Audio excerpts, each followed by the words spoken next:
मंगलवार दिन आस मंगलवार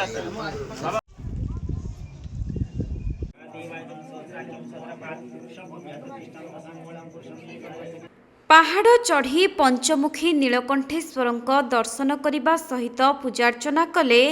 वाणिज्य परिवहन स्टील एवं माइन्स मंत्री श्री विभूतिभूषण जेना। तेबे रायगड़ा जिला कल्याण सिंहपुर स्थित देवगिरी शैवपीठ ठारे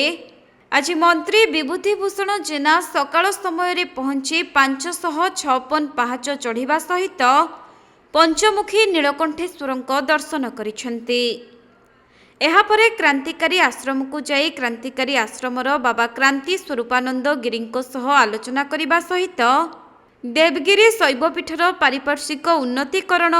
एवं श्रद्धालुंक पई समस्त प्रकार सुविधा विषय रे पचारि बुझिथिले। सौभाग्य कौन सी कार्यक्रम नथिला हठात प्रभुंकर डाकरा है एवं आम देवगिरी पहुँचलु उपरକୁ ଯାଇକିରି पहाड़ आरोहण कलु एवं ऊपर जाइए प्रभु नीलकंठेश्वर दर्शन मिलला पंचलिंगेश्वर दर्शन मिलला आउ टे देखुलु भक्त मान जो समागम हो भलरे केमती से माने दर्शन करें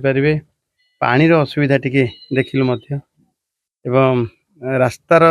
जदि पाच अच्छी आउ कौन कले सुगम हो पार लक्ष लक्ष भक्तर समागम हुए एवं तो माघ मेला चली प्रति वर्ष माघ मेला 7 दिन व्यापी चले एवं सब कथा को देखिलु एवं ताकू किभली भाव समाधान करा जाय पारिबो एवं ए देवगिरी पहाड़ ये 4 जुगर जी की स्वाक्षर बहन करे देवगिरी पहाड़र आध्यात्मिकता समस्त पाखे पहुँचू आर बहुत प्रचार प्रसार हवा आवश्यक अच्छी एभलिया पवित्र क्षेत्र समस्त को आकर्षण कला भाया सामर्थ्य भी रखे तेणु आ कार्य लगिवार सौभाग्य बोधे आमको मिले। एही अवसर रे स्थानीय सरपंच जिला सभापति बीजेपी पूर्वतन जिला सभापति युव मोर्चा जिला सभापति पूर्वतन सरपंच एवं दलीय कर्मकर्ता समेत जनसाधारण प्रमुख उपस्थित रहिथिले। हठात राति 12टार सूचना पाइलु जे मान्यवर विभूति जेना आसुछन्ति खनिज मंत्री तो से सूचना पाइबा परे केमती एठी कोन व्यवस्था करा जिवो सेटा आमे चिंता करथुलु जेहेतु से सांस्कृतिक स्थल मानक बहुत श्रद्धा रखन्ते तो देवगिरी आसीबे तो कोठी रहबे कोन करिवे आमे राति रे सब व्यवस्था कलु किंतु परे आमे सूचना पाइलु जे रायडा रे रहि जिवे प्रोटोकॉल दृष्टि से एठी पहुंच परिबे नै राति रे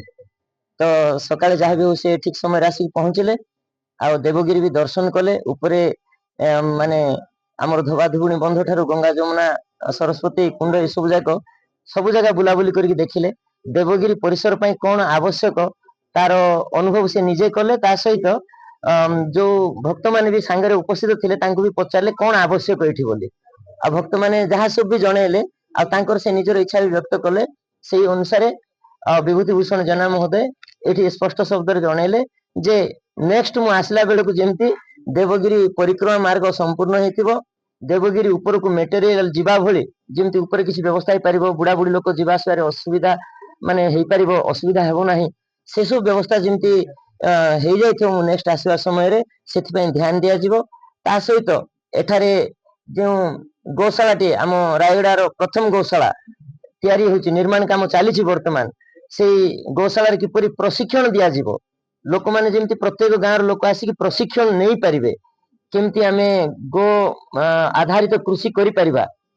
रासायनिक सार ठार केमती मुक्त रही परिबा जेहेतु तांकर भी निजस्व रुचि अछि मु देखिछि तांके निजे गो सेवा करछन जेहेतु मु जने गो भक्त आ से भी जने गो भक्त सेही हिसाब रे हमर संपर्क आ से इच्छा करथिले गोटे गो भक्त को मु दर्शन करिया पई जिबी आ देवगिरी दर्शन करिक आसीबी तो तांकर आगमन हम समस्त को उत्साहित करथिला आ सेठी